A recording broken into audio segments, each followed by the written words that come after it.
Hi everyone! Welcome back to my channel. I'm Ju and today I'll show you how I engrave my macarons using my xTool F1.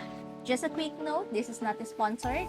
I'm simply happy to share my settings with you and show you my process. So let's get started before I end up eating all of these macarons.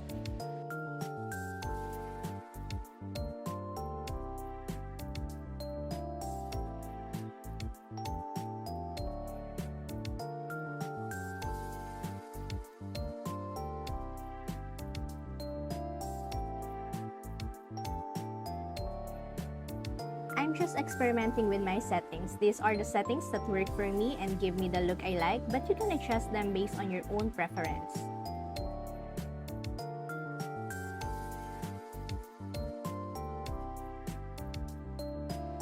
Please note, always keep the cover closed while engraving because the blue laser light can harm your eyes. I'm only opening it briefly here to show you the engraving process for this tutorial.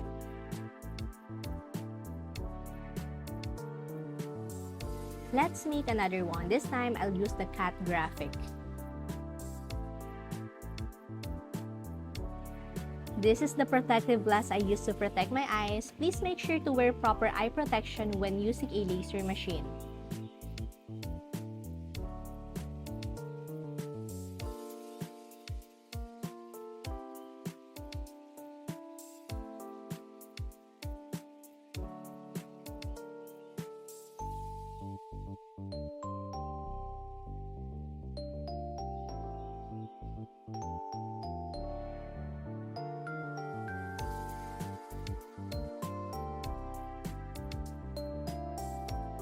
And we're done. Before I end this video, remember that these settings may not work exactly the same for your materials. This is simply what works for me, so feel free to experiment and adjust as needed.